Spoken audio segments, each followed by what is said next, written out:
Mishnah 11, Avtalion Omer.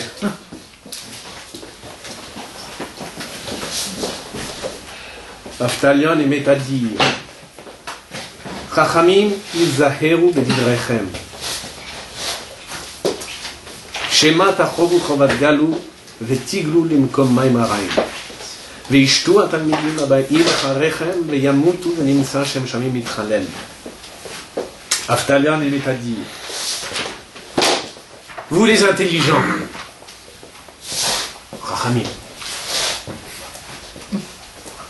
ayez garde à vos discours. Peut-être, je traduis très littéralement, peut-être serez-vous condamné, serez-vous condamné à l'exil, Chovat Galut, puis exilé dans un endroit où se trouvent les eaux mauvaises, Mayim Hara'im. Les disciples venant après vous boiront, sous-entendu de ces eaux, et mourront. Le nom du ciel s'en trouvant profané. Voilà pour la traduction littérale de la Mishnah.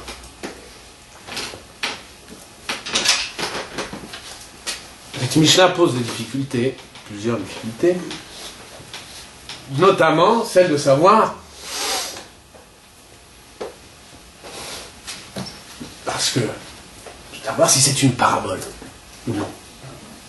Alors, tous les commentaires, tous les Mefarshim s'accordent sur un point, sur une chose, c'est que Mayim Hara'im, c'est une métaphore. Mayim Hara'im, c'est une métaphore. Les eaux mauvaises, c'est une métaphore. Nous le verrons, le Rambam le dit clairement. C'est une métaphore. En revanche, pour le reste, les commentateurs sont plus hésitants. Évidemment, nous le verrons dans le détail.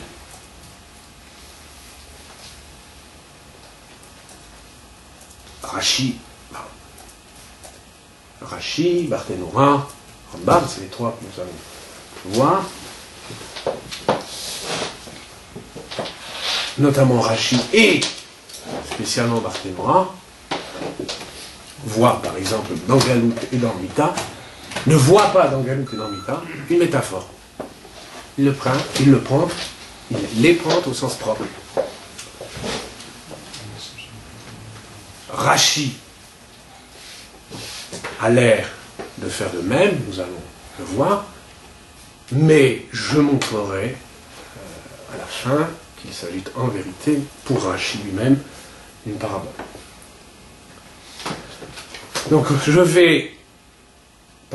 va parcourir les trois Mefarshim, Rashi, Rambam, Barthénora, en s'en tenant d'abord à une lecture naïve. Et nous attaquerons le sujet. Premier Mefaresh, Rashi. Donc vous avez le texte, en principe. Parce qu'il faut bien suivre dans le... Benjamin, photocopie. Ouais. Rashi, incipit, Dibra Matril, Izaheru bedivrechem. Ayez garde à vos discours. Soyez prudents dans vos propos. Rashi dit simplement, et bon, presque comme c'est comme un cheveu sur la soupe, il dit Bechazarat shmuatrem. Lors de lecture naïve, lors de la révision Chazara shmuatrem de votre leçon. Alors, vous savez, comme un cheveu sur la soupe. Pourquoi nous dire ça? Pourquoi Rashi nous dit ça? Lors de la révision de votre leçon. Encore une fois, suivant la lecture. Soit, deuxième incipit, Shema tachovu chovat galut. peut-être serez-vous condamné à l'exil, Rashi dit, Kelomar, c'est-à-dire, Shema tihiyu morim bedavar ha'isur sheyesh bo galut, peut-être professerez-vous sur des choses renfermantes, sur des choses de l'illicite, sur des questions relatives à l'interdit, le issou, chez Eshbo Galou, pour lesquelles on est passible d'exil. Des choses que, si nous les transgressons, pour lesquelles, si nous les transgressons, nous sommes condamnés au bannissement, à l'exil. C'est ça que dit Rashi. À le lire naïvement, Rashi prend galout au sens propre. Troisième insipide, vetiglou limakom maimaraim. Et là, Rashi dit, les makom acher, sans crier gare d'ailleurs, les makom acher, donc exilés dans un autre endroit, chez En Sham Talmidim Agunim, dans lequel on ne rencontre pas, ne se trouve pas des Talmidim Agunim de bons disciples, des disciples probes, Hagunim. D'accord? Donc, banni, je me retrouve, moi, le maître, le chacham, je me retrouve dans un endroit où les talmidim, les disciples ne sont pas hagunim, ne sont pas probes. Veut-il me dou la haine, ou tel la me dou la haine, vous leur enseignerez, et lorsque vous retournerez chez vous, ils boiront les disciples venant après vous, ils apprendront de vous, donc après que vous soyez rentrés, retournés chez vous, ils apprendront de vous, d'avar shel issour, pardon, les attir d'avar shel issour, ils apprendront de vous à rendre licite quelque chose d'illicite. Et ils en viendront, ils deviendront, ce faisant, passibles de mort. Un Rashi très alambiqué. À le prendre vraiment, une fois très naïvement, c'est un Rashi très alambiqué. Un Rashi belge. Venim ça, et dernier Rashi, dernier incipit, venim ça, c'est le Rashi qui pose le plus de problèmes. Mais je vous montrerai que c'est aussi le plus intéressant, le plus. Venim ça, Shem Shamayim itralel al yedechem. Et donc, le nom du ciel s'en trouvera profané. Pourquoi? Alors, al yedechem, à cause de vous. Pourquoi le fiche à Koliomo? Parce que tout le monde va dire Reitem allelou, Bene Adam. Vous avez vu, vous voyez ces hommes. Shayut Talmidim Agunim, c'était de bons disciples, c'était de bons élèves. Ou metou, et ils sont morts à la mi-temps de leur vie.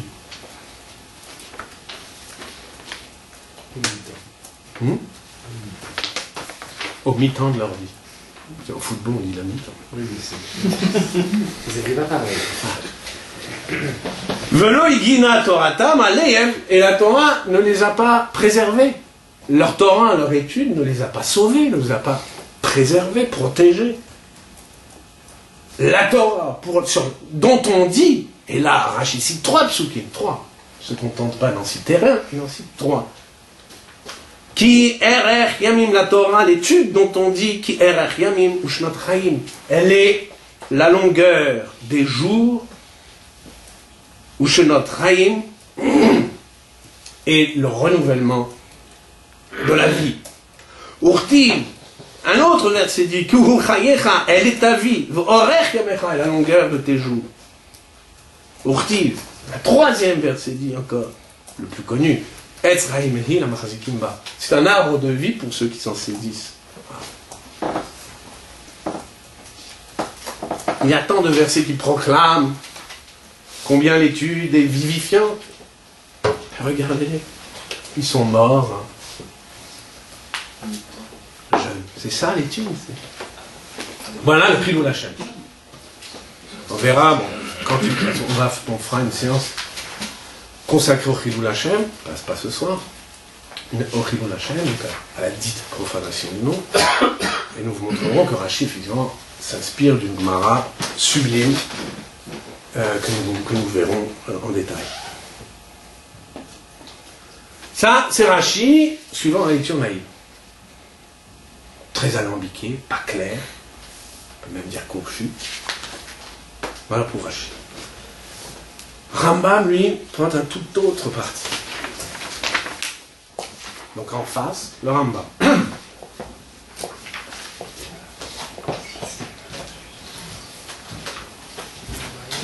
Rambam dit, tout de suite d'emblée d'entrée de jeu, Maïm Araïm, les eaux mauvaises, Kinouin Apikorsut. Alors, il ne faut pas dire Apikorsut, on a vu avec Yves. Ce n'est pas Apikorsut, donc dans l'arabe, puisque le commentaire est en arabe. Ici, nous avons la version de Shmuel Mitibon. Dans l'arabe, Rambam dit minute. C'est-à-dire, il donne l'hébreu minute. Minute, c'est l'hérésie. Apikorsut, c'est encore autre chose. D'accord? C'est une métaphore pour Apikorsut. Pour la minute, pardon, pour l'hérésie. Omro, pardon, et quand il dit Ishamru, le Divrechem, gardez-vous, ayez garde à vos propos, Betor Ha'amon, en présence d'une multitude. La multitude, Hamon. En hébreu, ça ne dit pas grand-chose. Mais en arabe, c'est Jumhur. Et c'est un terme très courant chez le Rambam. Bon, nous verrons évidemment les choses plus en détail la prochaine fois. C'est la multitude et c'est très péjoratif. Et je ferai la comparaison avec un extrait du guide, de l'introduction du guide, qui est évidemment qui est très clair là-dessus. En présence de la foule, de la multitude, et garde à vos propos. Lo yiyeh bedivrechem. Alors, la traduction est très mauvaise. D'ailleurs, aucune traduction hébraïque n'est bonne là-dessus. Alors, je vais vous donner ma traduction, la traduction en français. Hein. Qu'il n'y ait pas dans vos propos, makom, ça c'est bien, la place, mais en fait, il y a, dans l'arabe, il y a la possibilité de et la place en interprétation. Voilà ce que dit Rambam très exactement. Alors, la prochaine fois, il y a des arabisants ici. C'est pas parce que le Fonds national fait 18%, on va s'interdire de consulter l'arabe. Donc, on verra donc dans le détail, mais la traduction exacte, donc ne vous fiez pas à l'hébreu, la traduction exacte, c'est il ne doit pas y avoir dans vos propos la possibilité de, ni la place à l'interprétation. C'est pas pirouge. Oui, de toute façon, c'est l'arabe, très clair, c'est pas oui, et ça, c'est l'interprétation. Mipne, parce que, s'il se trouve là, Anashim Kofrim, alors toutes les traductions anciennes et modernes en hébreu disent Kofrim, mais c'est pas non plus, dans l'arabe, c'est pas Kofrim.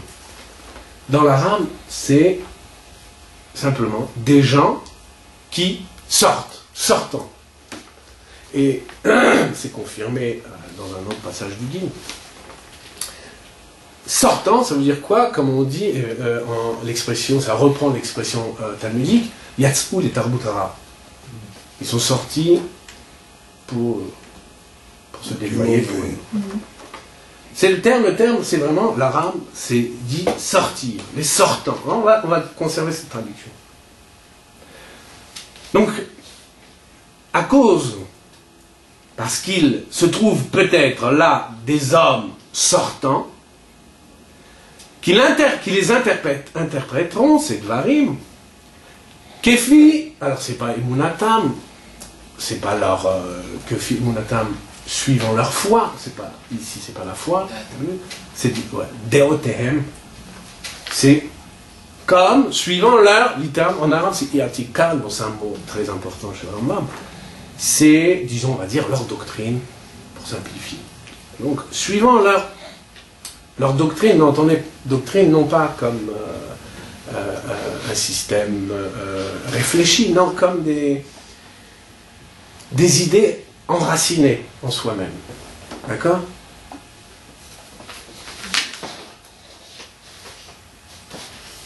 Des croyances, mais pas au sens religieux.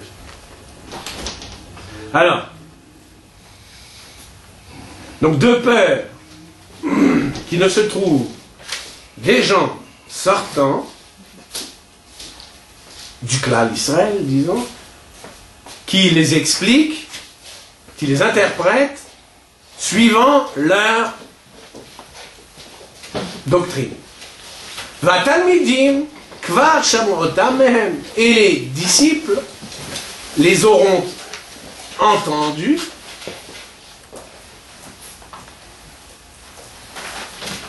de ces paroles, telles qu'ils les interprètent, veirzoru la minute, et ils tourneront à l'hérésie, veirchevu chez Zot à Ita emunatra, pensant que telle est votre doctrine, vous les maîtres. Veillez basé chilul Hashem, ceci constituant une profanation du nom, Kacher ira l'Antignos, comme il est arrivé à Antignos et à Tzadok. Antignos, à Antignos, à travers, à cause de, donc avec ses élèves, Tzadok et Baïtus, donc Tzadok et Boétos, Tzadok dont on dit qu'il aurait fondé la doctrine sadducéenne. D'accord? Et on verra effectivement que c'est confirmé, c'est bien, il s'agit bien de sadducisme, de la doctrine sadducéenne. On va le voir. Donc pour Rambam, c'est simple. Ça dit une chose, cette Mishnah dit une chose, elle dit voilà, gare à vos propos. Il peut se trouver dans la multitude de ceux qui vous écoutent des gens qui sont sortis du clan. Rappelez-vous le rachat, ils sont sortis du clan d'Israël, ils sont sortis. Ceux-là vont propager, s'il y a la possibilité et la place, la possibilité de et la place à l'interprétation, ils vont interpréter,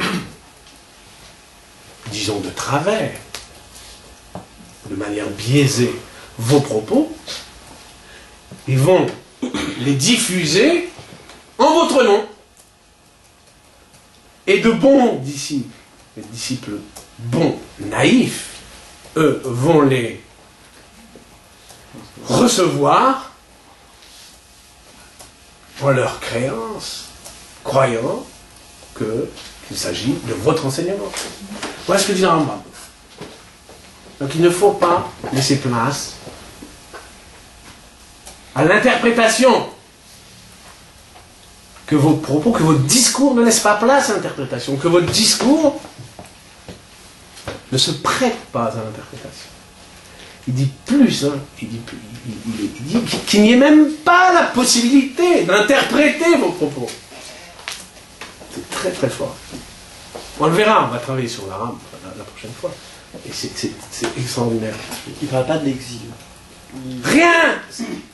Lui, il ne retient que... C'est le Rambam, c'est souvent. Il prend une Mishnah, il ne conserve qu'un bout qui l'intéresse. Le Rambam, encore une fois, c'est un jeune Rambam, donc très, très désinvolte, avec l'enseignement de ses maîtres. Donc, voilà. On verra ça, hein, c'est très, très souvent le cas dans le commentaire de Rambam. Rashi est beaucoup plus soucieux de littéralité. Rambam, quasiment jamais. Barthénoura, c'est voilà, il vient et il puise aux deux, il puise chez Rambam et chez Rashi, et compose une sorte de synthèse.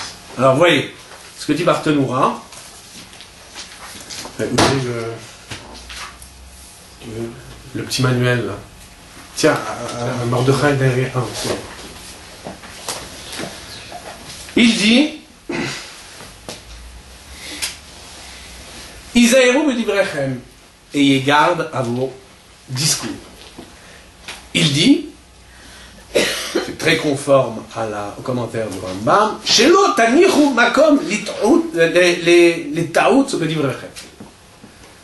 Vous ne devez pas laisser la moindre place à l'erreur dans vos discours. Vos discours ne doivent en aucun cas prêter à l'erreur. Quand c'est conforme, il a simplifié, il a simplifié les taouts. Il ne parle pas de minutes. Makom, les taouts, ou makom les taouts.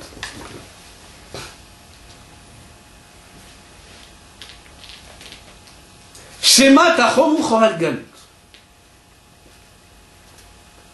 Je reviendrai sur chacun des commentaires, mais là, on livre la lecture naïve. Shema tachom chorat galut, peut-être serez-vous condamné à l'exil. Quel omar, c'est-à-dire Afalpi shebemakom, et ça c'est quelque chose de neuf dans nos commentaires. Afalpi shebemakom shatem bo ein shamini. Bien qu'à l'endroit où vous êtes, en chamini, il n'y a pas d'hérétique. Yes la rouge. Il faut craindre. Shema igrom achet. C'est la fameuse expression.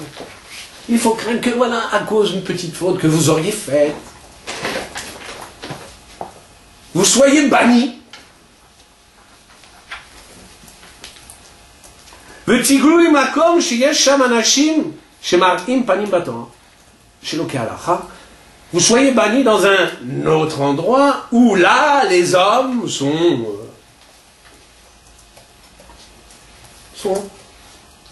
hérétiques en matière d'interprétation de la loi. Vous vous retrouvez chez les libéraux, par exemple. Hem qui nous les maïmarim. Là, c'est sans doute une faute de l'éditeur. Il faut dire, c'est les maïmarim qui sont kinouilles pour ces gens-là. Donc, les maïmarim, il reprend Rambam, l'expression, la métaphore, les eaux mauvaises, sont une métaphore pour ces gens-là. Veyavinu mitar divrechem, ils comprendront de vos propos, dvarim she'enam hagunim, des choses qui ne sont pas correctes.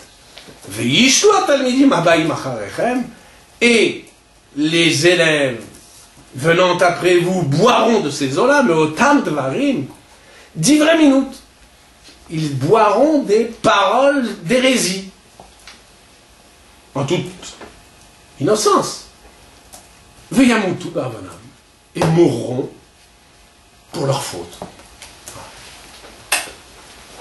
Il compose un peu de Rambam, un peu de Maté, un peu de Rashi. On sent quand même qu'il est quand même très... Il est gêné quand même.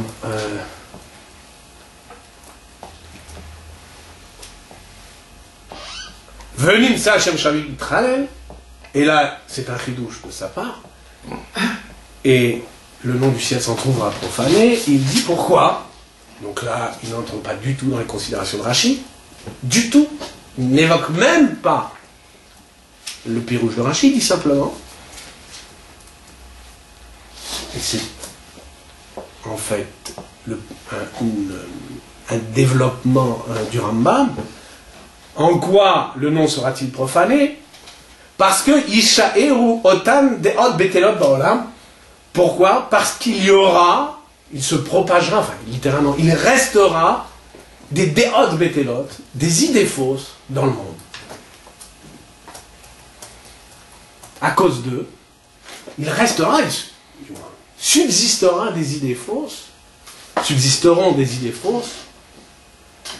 dans le monde. Et ça, c'est un cri de la chaîne. Voilà ce que dit Barthelon. Donc, ah oui, non, après, alors, que Moshe Kara, là, qui reprend le Rambam, mais le développe, que comme il est arrivé dans Antignos, etc. Et il dit pourquoi, quel fut le malentendu, s'agissant d'Antignos, vous vous souvenez, bon, on l'a vu déjà, il le rappelle, quel fut le malentendu dans le cas d'Antignos. Antignos avait dit, ne soyez pas comme des serviteurs qui attendent un prince de leur maître. Et à Mouven, eux ont dit, donc les élèves, entendant cela, ont dit Echar poel osim lacha kolayom v'toreach v'la erev aynom ekabel prince. Est-ce qu'il est possible qu'un ouvrier sue à l'ouvrage tout le jour et que le soir il ne reçoive pas sa récompense? Yatsou, la minute, hem. Alors ils sont yatsou, alors là on a le verbe yatsou qui est bien tiré de l'arabe. Ils sont sortis, ils ont tourné à l'hérésie. D'accord? Et c'est après qu'il dit, voilà, leurs disciples sont les Sadducéens. Effectivement, c'est confirmé. D'accord? C'est confirmé. Les Sadducéens disaient, à la différence des pharisiens, disaient, proclamaient qu'il n'y avait pas de Sachar Veronesh, qu'il n'y avait pas de récompense, ni de châtiment pour les mitzvot, etc. D'accord? C'est connu. C'est les Sadducéens. Donc voilà pour les textes. Venons-en maintenant à l'explication du texte. On a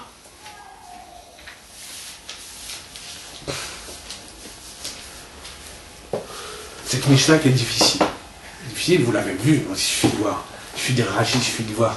Il suffit de dire Barthelon, c'est très alambiqué. Je vais vous montrer qu'on aurait pu faire plus simple. Mais on n'a pas fait plus simple. Il doit y avoir une raison. Aftalion n'était pas belge.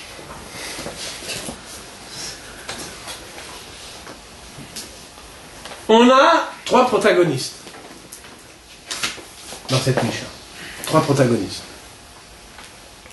2 des protagonistes avancent à visage découvert.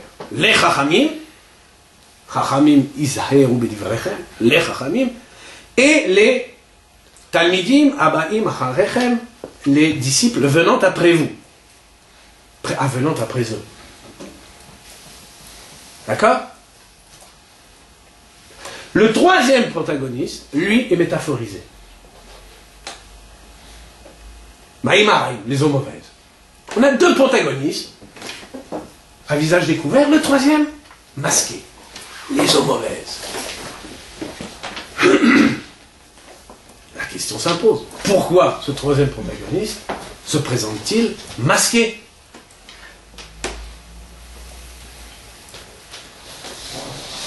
Deuxième question.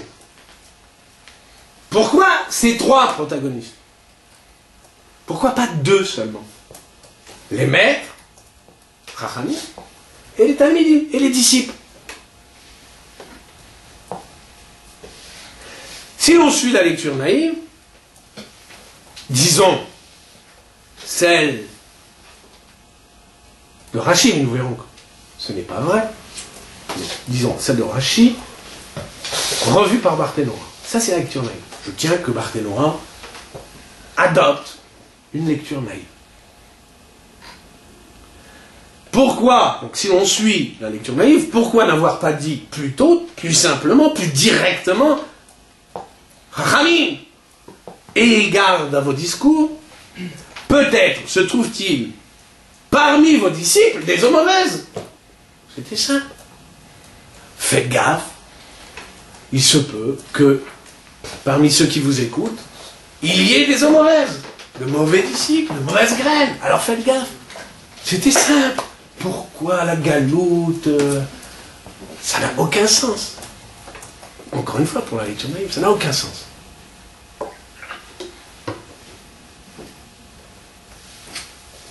Alors Barthénois a bien vu la difficulté. Non, en tout cas, il a bien vu, il a bien senti qu'il y avait une difficulté concernant la galoute, l'exil. Pourquoi l'exil? Aussi, ajoute-t-il, de son cru, donc je reprends dans le Barthénois, quand il dit Kelomar afalpi. Afalpi. Alors, est-ce qu'il est afalpi שבמקום שאתם בו אין שם מינים. יש לחוש שמה יגרום אחת ותתחייבו גלות. Ce qu'on n'a pas dans Rashi. Lui dit, même si dans votre yeshiva, là, en Eretz Israël, il n'y a pas de mauvais disciples. Vadaï, il n'y a pas de mauvais disciples. Mais, qui sait, il peut arriver que vous soyez, voilà, je sais pas, que vous soyez renvoyé de la yeshiva, que vous vous retrouviez en France, où là, c'est bien connu, il n'y a que des eaux mauvaises. Alors, qu'est-ce que vous allez faire? C'est comme ça qu'il dit. Il dit, voilà, bon, c'est sûr, c'est pas que... Il se peut, il pourrait arriver que, donc, ayez soin, soyez prudents en tous vos propos, en toutes circonstances. Parce que ça peut arriver. Donc prenez l'habitude, même en présence de bons disciples, prenez l'habitude de... Voilà. Peut arriver, voilà, si jamais, demain, vous êtes renvoyé. Ça, c'est Barthénois. Alors, c'est astucieux, mais évidemment, c'est faible. Parce qu'on aurait dû dire alors plutôt que d'emprunter de tels détours, dire simplement, Chachamim, où que vous vous trouviez, ayez garde à vos discours. De peur qu'il ne se trouve parmi ceux qui vous écoutent des hommes mauvaises. Pourquoi nous embarrasser de cette histoire de la galoute, de l'exil? Ça n'a pas de sens. Encore une fois, ça n'a pas de sens. Il n'y a pas une seule lecture naïve qui ne soit pas embarrassée par cette question de la galoute. Il n'y en a pas une. Vous pouvez voir alors tous, quand la difficulté, quand ils ressentent la difficulté trop vivement, ils se réfugient chez Rambam.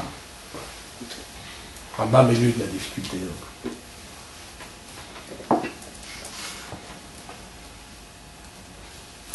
Cette mise en garde, donc encore une fois, pour cette mise en garde, où que vous vous trouviez, ayez garde à vos propos.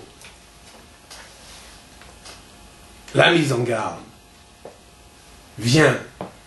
tombe bien, puisque, comme le fait remarquer Rambam, et Barthénois à sa suite, l'exemple d'Antigone de Sacho l'illustre parfaitement. D'accord? C'est une illustration. D'après le Rambam, l'illustration de ça, c'est Antigone et ses deux disciples, Boétos et Saladin. Seulement le Rambam, lui, il ne dit rien de l'interprétation fautive de Tzadok et Boétos ici. Il n'en dit rien. C'est Barthénois, on l'a vu, qui, sur la base du commentaire du Rambam, là-bas, sur Antignos, complète le propos. Le Rambam dit là-bas, sur Antignos, sur la Mishnah d'Antignos, quand ils eurent entendu leur maître, ils sortirent, c'est le même mot, ils sortirent. Et l'un dit à l'autre, le maître a dit clairement, dans l'arabe c'est très clair, le maître a dit clairement, Sahia, très clairement, qu'il n'y a ni récompense ni peine, qu'il n'y a pas d'espérance.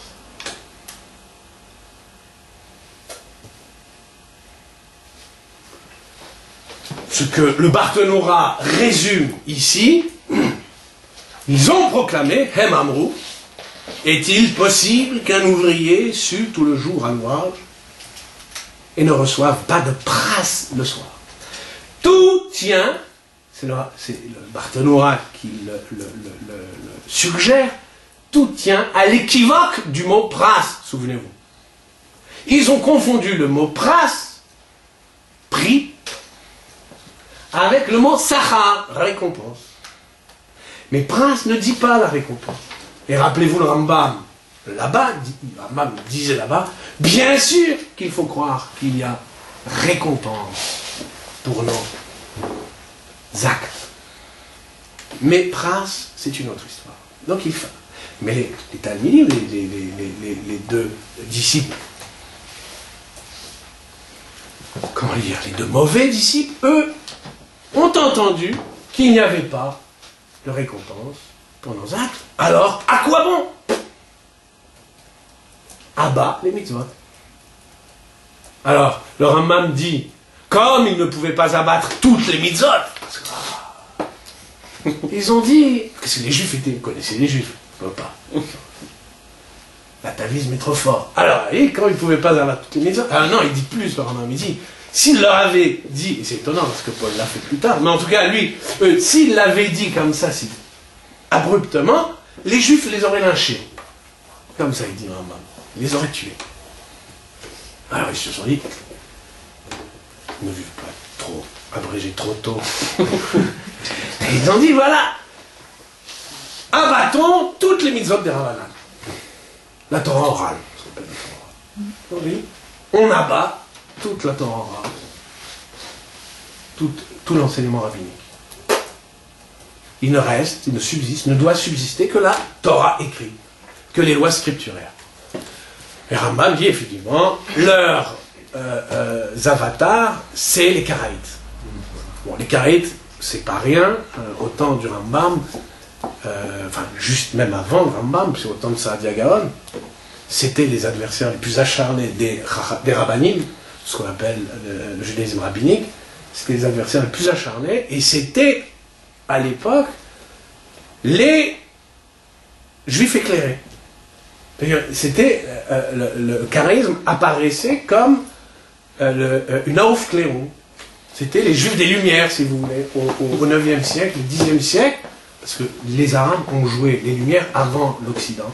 Ah, j'y peux rien, c'est comme ça. Ils ont eu le... Et depuis, ils sont pleins d'électricité. Voilà,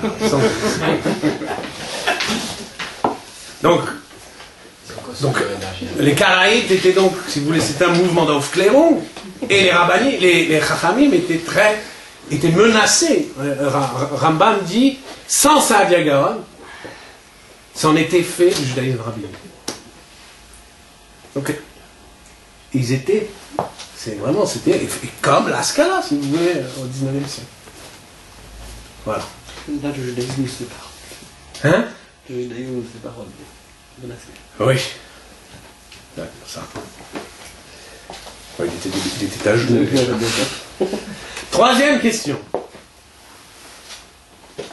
Si, conformément à la lecture naïve, il faut entendre,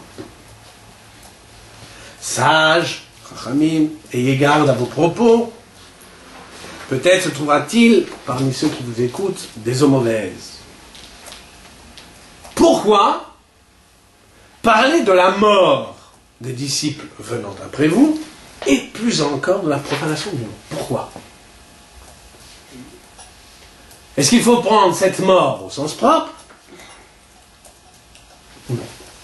Maïmonide, il a réglé la question. Maïmonide n'en parle pas. Rien. Il ne parle plus de la mort. Exit la mort. Il ne reste pour lui que le Chilul Hashem, dont il ne dit d'ailleurs rien. Il ne dit pas en quoi consiste le Chilul Hashem. Il dit simplement, ils penseront que tel est bien leur doctrine, la doctrine donc de ses maîtres, ce qui constitue une profanation du nom. C'est tout ce qu'il y a. En quoi c'est un Chilul Hashem? Pour Rashi, comprenez, le Rashi d'une lecture naïve. Et pour Barthénois, il s'agit d'une mort au sens propre. Ils en viennent à se rendre coupables et passibles de mort. D'accord ? Ils en viendront à... Voilà. Ils en viendront à se permettre, mais encore une fois, innocemment, à se permettre des choses qui sont des crimes passibles de mort. Ils en mourront. Le problème, alors le Barthénois, il dit carrément, il a une formule très dure. Yamutu ba'avonam. Ils mourront pour leur faute. Yamutu ba'avonam. Ils mourront. C'est Talmidim, Hagonim. C'est bon Talmid. Les pauvres. C'est bon Talmid. Ils mourront pour leur faute. La faute de leur faute à eux Leur faute. ou la faute des maîtres? Mais non, voilà. C'est ça le propos. C'est ça le scandale dans l'histoire. De quoi tu parles, Barthénois? De quoi tu parles? C'est leur faute. Ils ont été induits en erreur. Ils ne sont pas responsables de leurs crimes. Ces crimes, ils n'en sont pas responsables. Ils ont été induits en erreur. 1. Les maîtres n'ont pas été prudents. 2. Des disciples canailles ont filtré leurs propos pour livrer un enseignement criminel. Ce sont des shogegim, au sens strict, ce sont des shogegim. Ils sont seulement coupables par erreur. Ouais. Juste une question. Si les élèves qui ont reçu l'enseignement des élèves des eaux mauvaises sont passibles de mort éventuellement, alors Qui? Les élèves suivants. On dit les eaux mauvaises ou les... Non. Ah oui, d'accord. Les Baïm À plus forte raison, les Maïmraïm devraient Eh ben ouais, de mort. non, on n'en parle pas. C'est la question, c'est la toute logique. On n'en parle pas. Rachid il n'en parle pas quand Du il tout. dit que Yamutu? ses élèves mourront. Non, c'est les élèves venant après vous. Venant après vous, vous les maîtres. Des eaux mauvaises, on n'en parle pas. Mais oui, mais il parle bien de ses élèves Qui viendront après vous. dont on dit Qui entendront. quand tout le monde les voit mourir. Oui, Là, regardez, c'était des bons élèves. Or, ce n'est pas des bons élèves. si. C'est des Talmidim Agonim. 2 générations ou 3 générations? Deux. Je veux dire. 2. Non, pas génération, mais en tout cas, Deux 2 étages. Il y a 3 étages, 2 étages? 3. Maître, Maïmraïm. Maïmraïm, Talmidim Agonim. D'accord. Mais alors, si les Maïmraïm ont pris la suite des maîtres, Ouais. et qu'ils sont devenus donc eux-mêmes maîtres à la limite. Oui, mais 2, on dira c'est des Maïmraïm. Les gens diront, bah ouais, mais bon, ils meurent, mais. Bah, c'était des canailles. Oui, Enfin, c'était des mauvais élèves. Enfin, c'était des mauvais élèves, c'était des élèves. Ouais. Oui, mais si C'est ce pas sont... les beaux élèves à lunettes rondes. Mais si ce sont eux les maîtres des élèves probes, Ouais. Qui? Les Maïmraïm? Maïmraïm. Non. Pour personne. C'est une métaphore pour les élèves chez Einam Hagonim. Pour les élèves mauvais. Oui, mais comment ces élèves Mauvais. mauvais pourraient avoir une influence sur Mais parce qu'ils rapportent l'enseignement des maîtres à ses élèves. Mais ils ont l'apparence de... Comme dit Rachi, les maîtres sont repartis chez eux. Ces Maïmarim ont pris leur place. Ils diffusent l'enseignement de ces maîtres à des Talmidim Agonim. Voilà, qui se font... Non, mais en quoi, Mais si c'est eux les maîtres, Hein? mais en quoi le maître est responsable de ce que l'élève a mal compris? Mais pas... Non, mais... Ah, ben... On te dit que ce maître n'a pas... Le maître est responsable de ses discours. Ses discours, Un discours toujours peut être mal interprété. ça Alors, c'est un autre il faut- problème. alors, Parce il qu'il parle est plus, toujours... On te dit que non, sinon on ne t'exhorterait pas à faire attention. Donc, toujours non, c'est faux. Et bon, mais on verra effectivement plus précisément de quoi il retourne. Mais il est évident, d'abord en plus, il y a tout un traité de la Gemara, Horayot, qui traite de ça. Des enseignements des Horaot, des Chachamim, qui induisent les hommes, les juifs, en erreur. Des juifs qui, parce que, par exemple, j'ai un exemple, bien comme il faut, la cigarette Yom Tov. Est-ce qu'on peut fumer Yom Tov? Venant du feu. On a toujours dit oui. On a toujours dit oui. On a dit, si. On a dit c'est. On a dit c'est. Bah oui, c'est tzorer. On en a besoin, ceux qui fument, ça. Hein, ils en ont besoin. Donc pour eux, c'est moutar. Tout le problème, c'est quand tu vois Shulchan Aruch. Et ça, les rabbanim ont toujours permis, etc. Mais quand, en vérité, et maintenant ils se ravisent. Mais en vérité, quand tu regardes le Shulchan Aruch, c'est tzorer achavé le chol nefesh. Moutar n'est permis qu'une chose dont tout le monde a besoin. Comme manger et boire. Tout le monde n'a pas besoin de fumer. Donc ça rend. Autrement dit, les mecs, ils ont fumé, chiyuv mita, avec la bénédiction des rabbins. Voilà, un exemple parfait. Un exemple parfait. C'est une mauvaise interprétation. Hein? Je fasse très moi, ça m'est arrivé.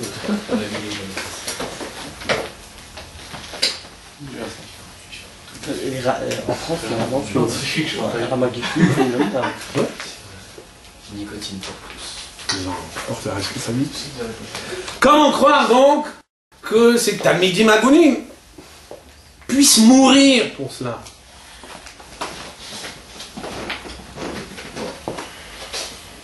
Ils sont coupables par erreur. Comment croire qu'ils puissent en mourir?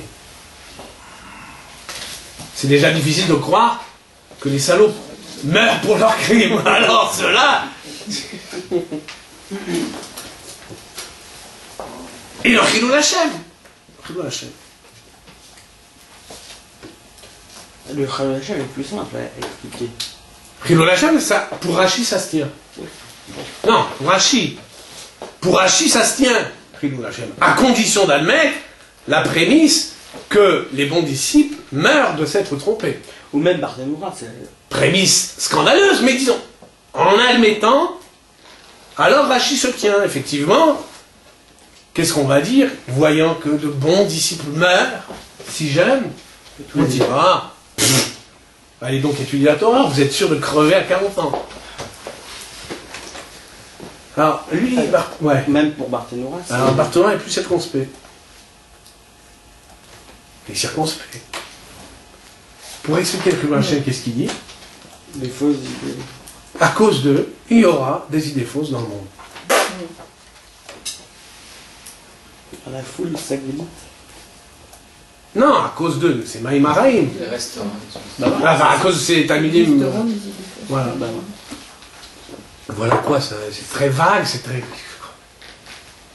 En quoi, pourquoi passer toutes ces transitions par les Talmidim, Agunim? Non. Dit à cause des Maïmaraïm, il y aura des idées fausses dans le monde.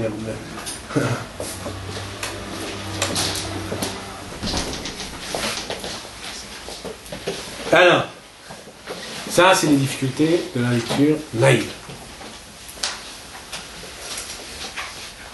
Encore une fois, lecture naïve qu'adopte Barthénoura. Barthénoura adopte la lecture naïve. En revanche, je ne crois pas que ce soit celle de Rashi. Et c'est ce que je veux montrer maintenant. Quant à Rambam, on a vu, donc c'était une autre affaire. Le Rambam, nous le verrons, lui, soulève une difficulté interne. Il se contredit. Il y a contradiction du Rambam ici dans Avot avec le Rambam plus âgé du guide. Et nous verrons une contradiction flagrante et extrêmement très importante. Mais on en parlera lors d'une autre séance. On revient à Rashi.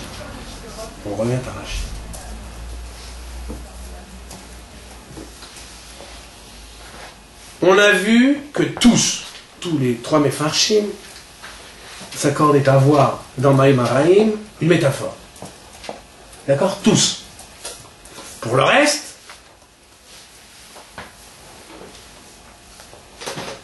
reste,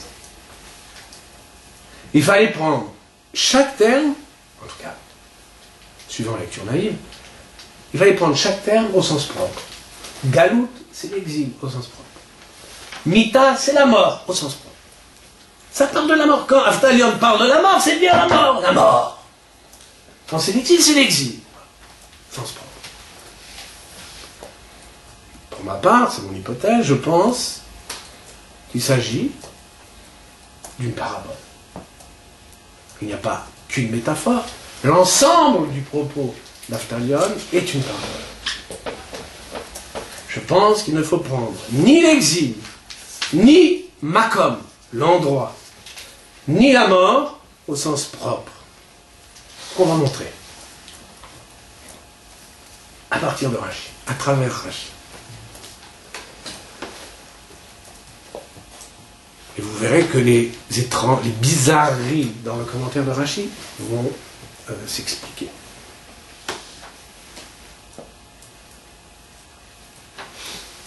La première chose, on a vu, c'est le premier Rashi, Isaïrou B'divrechem. La lecture naïve, c'était, rappelez-vous, B'chazarat Shmuatrem. Lors de la révision de votre leçon. Lecture raisonnée, il n'y a pas de révision de leçon de la part d'un maître. On dit d'un élève qu'il révise sa leçon. Et tout vient de l'ambiguïté de Shmuatrem. Votre Shmua. Shmua, c'est la leçon. Ça peut être la leçon que l'élève reçoit, mais aussi la leçon que le maître donne. Et Chazara, le sens de Chazara, qui veut dire d'ordinaire, révision. Chazara, la révision, dépend du sens que l'on donne. Enfin, le sens de Chazara dépend du sens que l'on donne à Shmua. S'il s'agit de la leçon que l'élève reçoit, alors Chazara, c'est révision. Mais s'il s'agit de la leçon que le maître donne, c'est plus une révision. C'est quoi? C'est une répétition. Un maître répète la leçon qu'il va donner. C'est une répétition. Donc, déjà, lecture raisonnée, il ne s'agit plus de révision, mais de répétition. Nous allons voir pourquoi cela compte. Donc, lors de la répétition de votre leçon, attention, soyez sur vos gardes, soyez prudents. Pourquoi? Shema tachovu chovat galut. Lecture naïve, on la rappelle. Shema tiyu morim medavar isur. Peut-être allez-vous professer sur une matière traitant de l'illicite pour lequel on est passible d'exil. Voilà ce que l'on entendait à la lecture naïve. Puis la suite, les makom acher, dans un autre endroit, chez Ensham Talmidim, où il n'y a pas de disciples agonim, disciples probes. Ce qu'il y a de remarquable dans ce Rashi, dans ces deux Rashis, c'est l'opposition. Regardez bien, écoutez bien. ותיגרו למקום מים הרעים, למקום אחר שאין שם תלמידים הגונים, ותלמדו להם, וכשתחזרו למקומכם. Il y a l'opposition dans Rashi entre makom acher et mekom chem. L'endroit, un autre endroit, et mekom chem, votre endroit. Il oppose les deux. Et Rashi parle d'un retour à son propre endroit, qui, semble-t-il, ne s'explique pas dans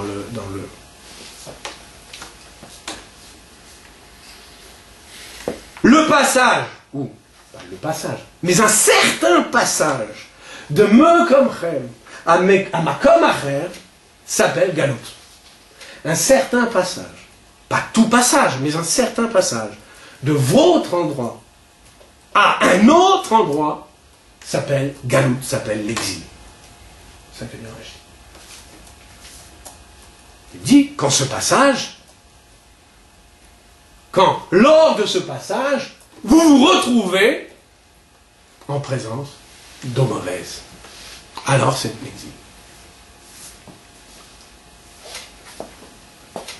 J'ai dit que Makom, ici, chez Rashi, dans la Mishnah, c'était une métaphore. Et je le soutiens, et je m'explique. Mais comme Chem, c'est une métaphore, votre propre endroit, votre chez vous, Mekom Chem. C'est une métaphore pour la pensée seule avec soi-même. Le lieu de soi. Dans un français un peu... Makom Acher, l'endroit autre, c'est le lieu de l'autre. On peut jouer sur le mot. Makom Acher ou Mekom Acher est à construire. Le lieu de l'autre. C'est quoi le lieu de l'autre? C'est-à-dire à l'endroit de l'autre, c'est-à-dire en leçon. Le maître, et là on comprend mieux Rashi. Lorsque le maître répète sa leçon, il est bimkomo. Il est dans son endroit propre. Sitôt qu'il professe, il est bemakom acher. Il est makom acher. Il est dans un endroit autre. C'est-à-dire qu'il est dans un endroit, à l'endroit de l'autre.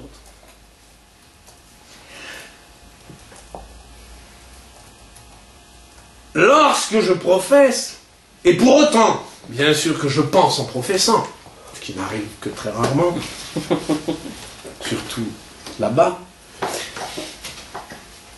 je ne pense plus pour moi-même. Rappelez-vous, pensez pour moi-même, le Marc. Je ne pense plus pour moi-même.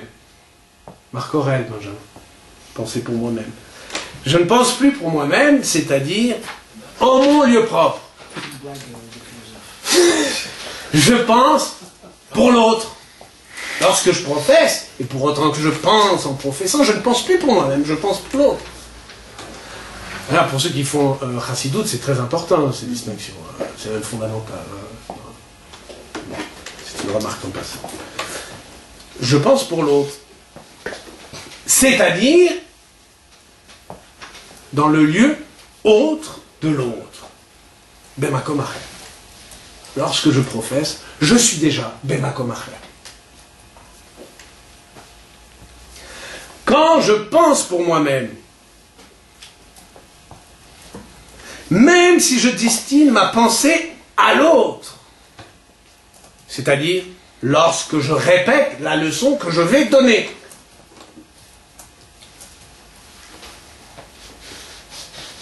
je reste en mon lieu propre. Et de ce fait, je ne peux pas me méprendre sur mon propre discours. Je ne peux pas faire de méprise. Je ne peux pas me méprendre. On devrait même dire, je ne peux pas me mésentendre. Lorsque je répète pour moi-même, encore une fois, même si je destine ce discours à d'autres, lorsque je répète pour moi-même, je ne peux pas me méprendre sur mon discours. Je ne peux pas me mésentendre. Je m'entends. Je comprends immédiatement ce que je me dis à moi-même. Se méprendre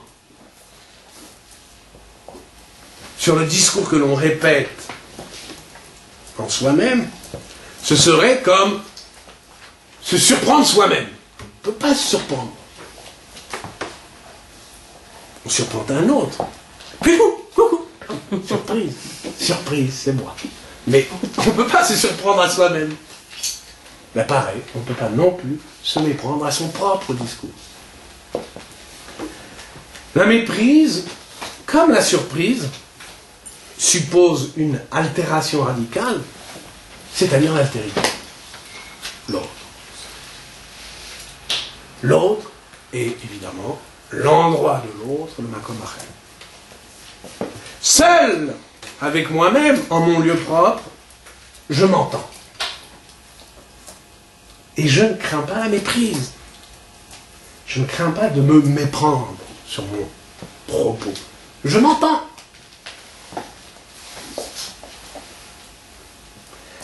c'est en présence de l'autre, notamment en communication, en présence de l'autre, le Talmid,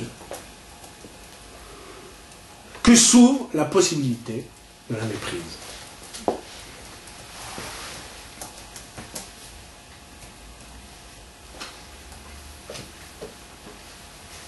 L'autre, à qui l'on s'adresse, lors d'une leçon, ce soir par exemple, décale le discours.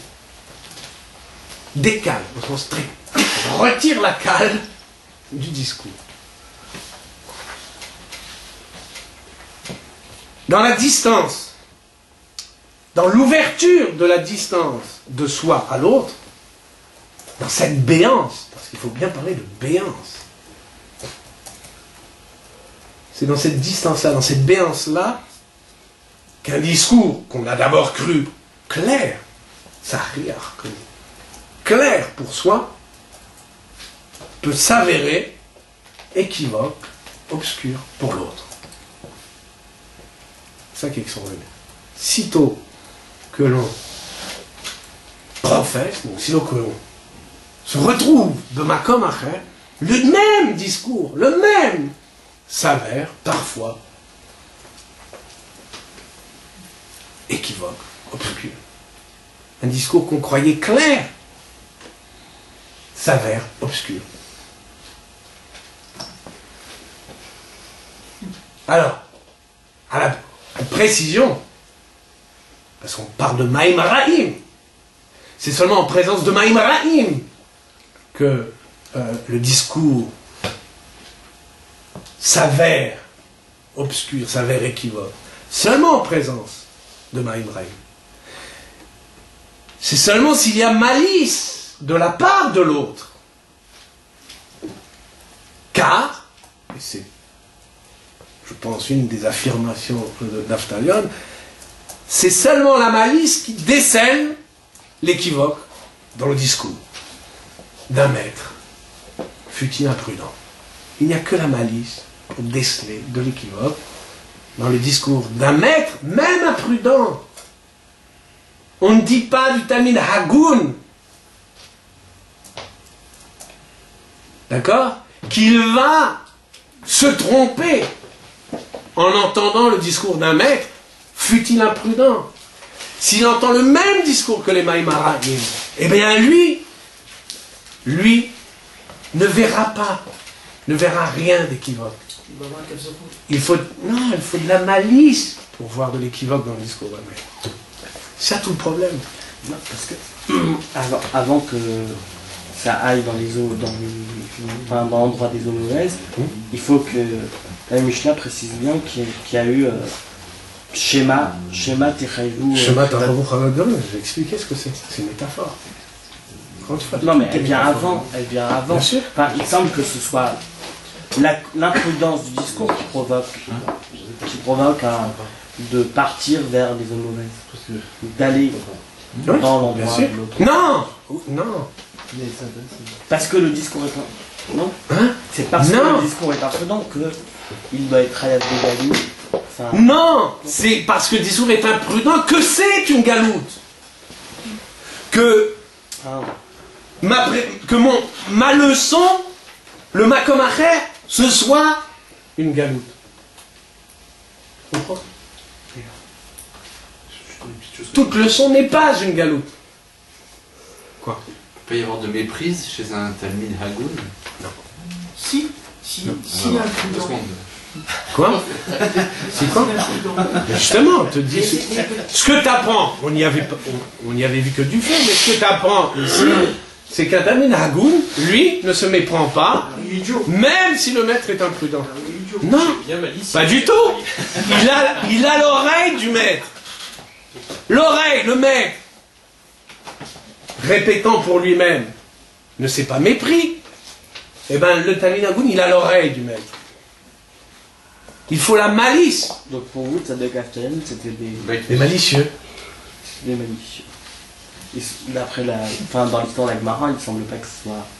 C'est à cause dans Gilnos qu'ils ont dévié. Je ne sens pas que leur problème vienne de leur malice. Bah, de toute la Mishnah. Tzadok et... Mais tout le monde dit que ça vient là.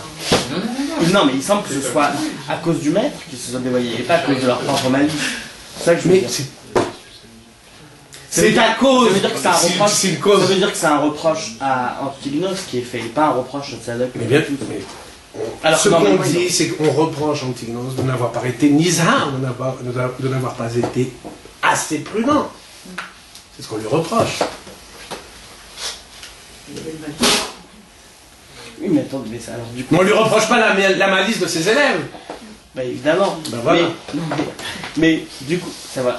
Ça veut dire que le maître doit se protéger des esprits malicieux. De la malice. De la malice. Mais non, enfin ça a pas de sens. Ça n'a pas de sens, on prépare pas. Ça veut dire que finalement, si Antignos avait eu C'est pas qu'il doit se. si Antignos avait Il eu doit, des il élèves, doit prévenir. Si tu veux, encore une fois, lorsqu'on répète la leçon à soi-même, lorsqu'on se répète une leçon, on n'est pas vigilant.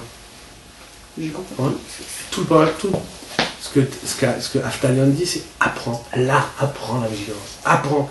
Dis-toi qu'en professant, il y a une béance qui se produit. Et que ton discours qui te paraît clair, soudain, peut s'avérer. Parce qu'il y a des malicieux en face.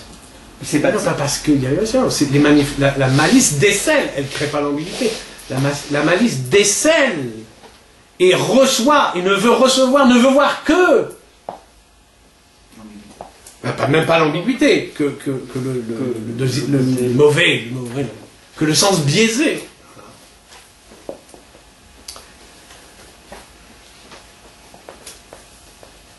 Oui, mais est-ce que c'est une fatalité? Hein? Est-ce que c'est une fatalité? Non. C'est-à-dire que le malicieux Schéma Tachovu. le malicieux va forcément trouver une Forcément. va décéder. Donc on peut pas se prémunir en fin de compte. On n'a pas de bassine.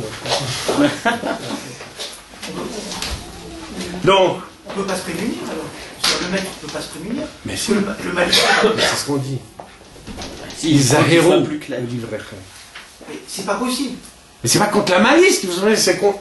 Il faut. Oui, mais il y aura c'est pas toujours un malicieux qui trouvera. Non, un malicieux peut n'avoir rien à trouver Rien à trouver. dans les propos du maître. Mais comment est-ce qu'on peut dire au maître d'écouter son discours avec une oreille autre? Ah, voilà. C'est ça qu'on dit. C'est ça qu'on lui demande finalement. Oui, finalement, c'est ça qu'on lui demande. Avec l'oreille de l'autre. Pire, avec l'oreille de l'autre malicieux. Non. Ah non, parce que sinon, oui, d'accord. Oui. Alors, maintenant c'est plus grave. Il n'y a que, entre guillemets, le disciple, parce qu'en vérité, le Rambam, lui, quand il parle de Maïm Araïm, il ne dit pas qu'il s'agit d'élèves. L'arabe dit à quoi? Des gens. C'est simplement des gens. Il ne dit pas que c'est des disciples ni des élèves. Il n'empêche, c'est seulement ces gens-là qui sont métaphorisés. Ni les Chachamim, ni les Talmidim Hagonim ne sont métaphorisés. Seuls les gens malicieux sont métaphorisés. Pourquoi? Pourquoi seulement ceux-là sont métaphorisés? Pour vous, tout est métaphorisé. Non, Chachamim est... Ah, d'accord. Je sais pas si c'est une parabole, mais dans cette parabole, il y a deux personnages réels, c'est les Chachamim et les Talmidim Abaïm Achar Lechem. Alors, pourquoi on a voulu cette métaphore? Parce que cette métaphore en dit bien davantage, en dit long. La métaphore, elle parle... Bon, alors l'expression Maïm Araïm, c'est un apax dans le Tanakh, mais bon, je ne vais pas m'appesantir dessus. Ça n'apparaît qu'une seule fois. L'expression des eaux mauvaises, ce n'est pas pour rien, sans doute, mais bon. C'est lorsque Yahou va être emporté par le char céleste et qu'il va donc transmettre la névoie à Élisha, Élisée. D'accord? Donc, son maître est emporté, donc chapitre 2 de 2 rois. Deuxième livre des rois. Son maître est emporté, et Elisha, évidemment, se retrouve avec la hadéret, avec la tunique d'Éliaou.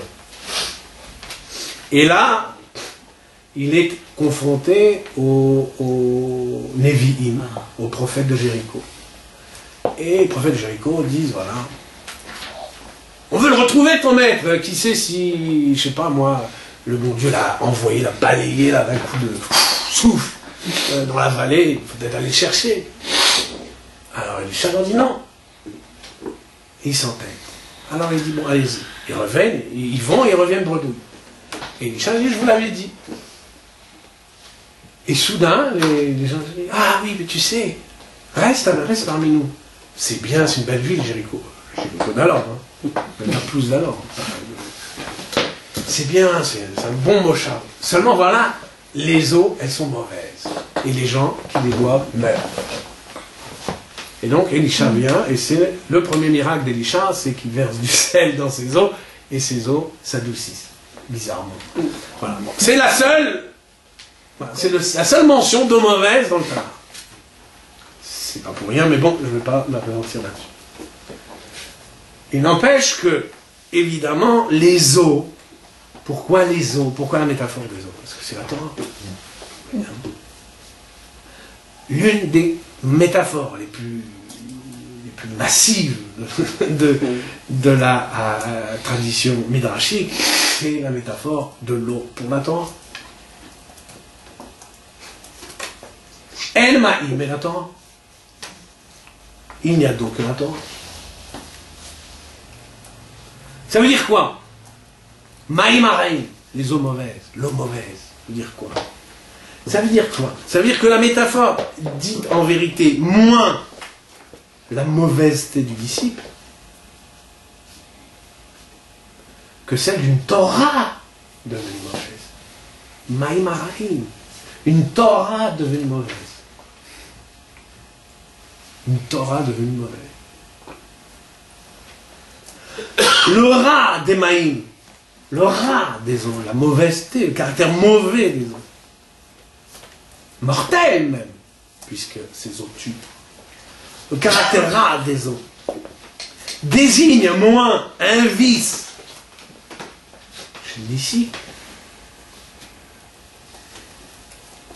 que la possibilité même de l'étude de la Torah de devenir mauvaise. Donc, en vérité, cette métaphore, elle est explosive. Ma'im Araim dit la possibilité de la Torah de devenir mauvaise.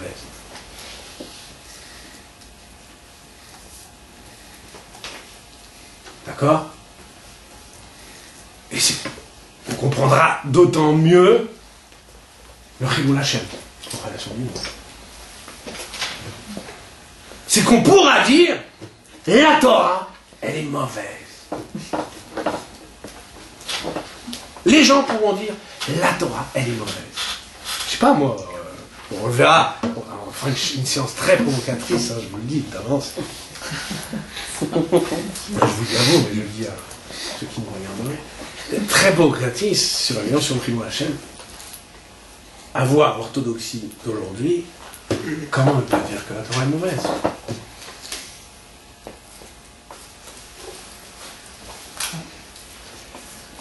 Reste la galoute. Alors qu'est-ce que c'est que la galoute?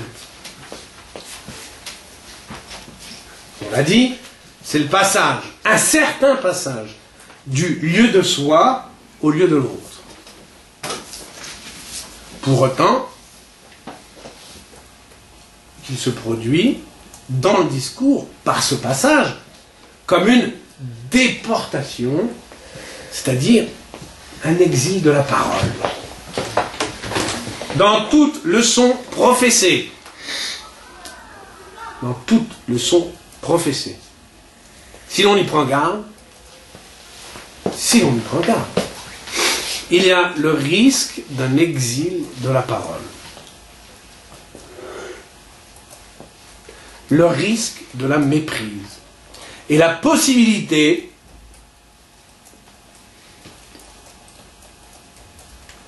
de la déviance et de l'infraction. Dans toute leçon. Le risque de la méprise. C'est ça le sens de Shema tachovu chovat galut kelomar Shema tiyu morim bedavar haesur sheyesh bo galut.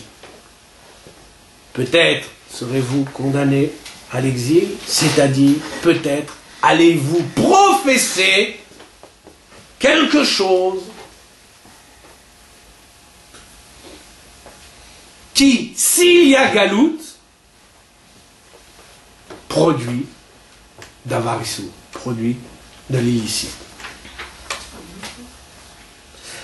La méprise est en regard du discours pour soi-même.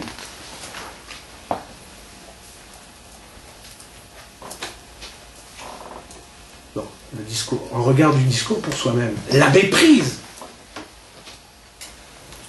à travers les oreilles des gens mal avisés, des gens malicieux. La méprise, elle est donc, en regard de ce discours pour soi-même, est comme son propre exilé. Comme son propre exilé. Si le maître devait comparer le discours tel qu'il est compris par des esprits malicieux, son discours tel qu'il est compris par des esprits malicieux, à son discours, à lui, pour lui-même, il constaterait comme un exil de la parole, comme un exil du discours, une galoute, une déportation. Un décalage, pour le dire un peu, un peu grossièrement. Mais c'est une galoute. C'est un exil de la parole. Le problème, c'est que il y a une dérive, voilà, une dérive du discours. Et cette dérive du discours, elle n'a pas de limite. Elle n'est pas un maître, ne peut plus ne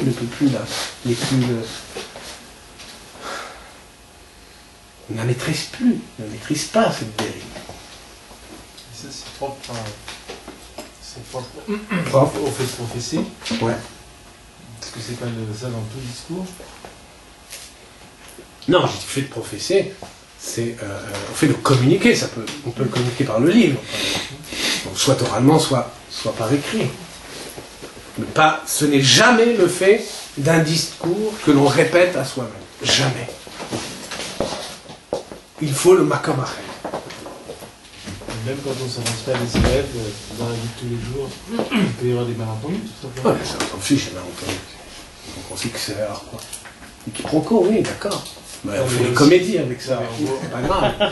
On n'en meurt pas. On sent, on comprend qu'il y a un décalage entre le discours qu'on se fait à soi et la chose qui est entendue chez la personne qui est en face, tout simplement. Non.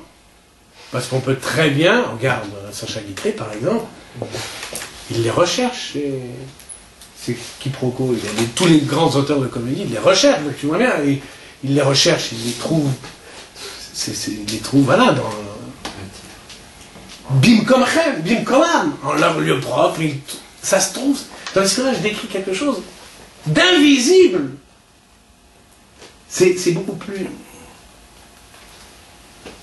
C'est invisible à l'œil du Chacham, pour autant qu'il n'est pas nizar, pour autant qu'il n'est pas vigilant. C'est-à-dire, tant qu'il se tient à lui-même, tant qu'on se tient à soi-même des discours, on n'y voit que dalle. Il ne se méprend pas, il n'y a pas de maîtrise possible. Hein? Il doit modifier son discours quand il l'adresse à des... Pas modifier, pas modifier, il doit... oui, moduler. C'est pas le même, disons. Hein? C'est pas le même que celui qui se tient à soi-même. Ça peut ne plus être tout à fait le même. C'est modulé. Modulé. Et, encore une fois, bon, on le sait, parce que, je sais pas, j'ai peut-être... On va tester, mais quand on enseigne, on n'est pas du tout prévenu contre ce danger-là. Voilà. Et en vérité, On n'est pas prévenu. Pourtant, si on le constate très vite. Par exemple, les élèves peuvent rapporter des propos en mon nom et on ne se reconnaît même plus dans ces propos. Monsieur, vous avez dit il y a 6 mois, monsieur, vous avez dit dans un cours que on ne se reconnaît plus. Alors, il n'y a pas, bon, c'est pas de la malice. Quoique.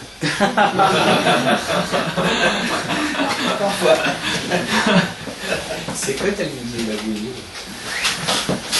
Reste la mort pour finir. La rumeur. Alors la mort, Rachid dit, vous l'idéchilumita.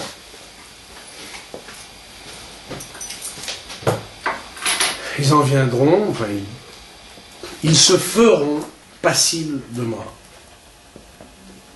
Comprendre, ils en viendront à une mort nécessaire. C'est le sens de Chayav, Chiyuv, comme on a dit, Tachovu Choshema, Tachovu Chodvat Galoud, de peur qu'il n'arrive inéluctablement un exil de la parole. De peur ici qu'il n'arrive inéluctablement que les disciples meurent de votre enseignement. Pourquoi? Encore une fois, la mort ici est métaphorique. Mais de quoi la mort est-elle la métaphore? La mort est la métaphore de la mort prise au sens métaphorique. C'est pas mal. Ça veut dire quoi? Ça veut dire quoi? Rashi prend le soin, prend la peine de citer 3 versets. Alors rappelez-vous les 3 versets sur le Chaim de l'étude. L'étude, pour dire combien l'étude est vivifiante. Maïm Chaim, les Maïm Chaim, les eaux de vie de l'étude, par opposition aux Maïm Araim, les eaux vivifiantes de l'étude par rapport aux eaux mauvaises, de la Torah devenue mauvaise, de cette Torah propagée par la malice des gens.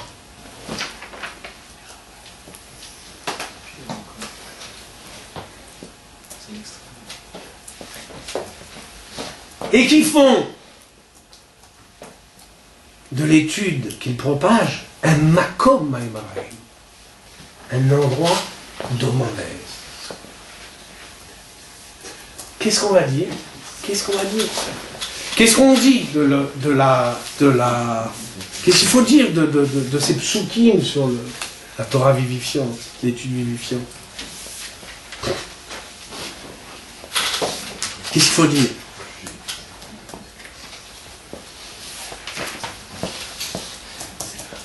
Pourquoi dit-on que l'étude est vivifiante?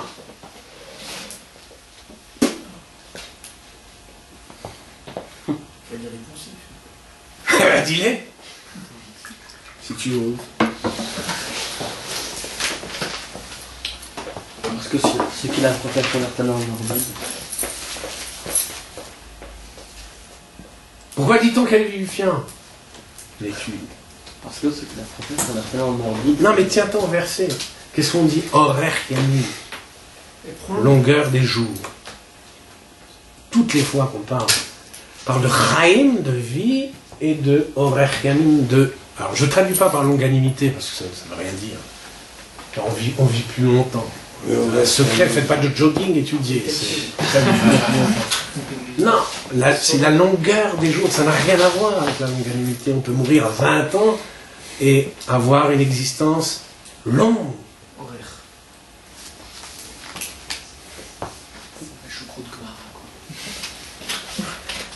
L'étude, disent ces psukim, l'étude véritable, l'étude maïmaraïm, l'étude vivifiante, elle est cause, disent les psukim, ces 3 psukim, disent qu'elle est la cause de la vie véritable. Quelle est la cause de la longueur de nos jours? Nos jours, c'est une formule hébraïque pour l'existence. Le temps de l'existence, la durée de l'existence. On dit Yemé Chaya. Elle est cause, autrement dit. L'étude est cause que nos jours sont plus longs qu'il n'y paraît. L'étude est cause que nos jours sont plus longs qu'il n'y paraît. Pour le dire en langage bergsonien, l'étude véritable, vivifiante, fait que la durée vécue soit plus longue, que le temps de la vie, de notre vie, mesuré à l'horloge. Souvenez-vous la différence qu'il fait entre la durée et le temps des horloges.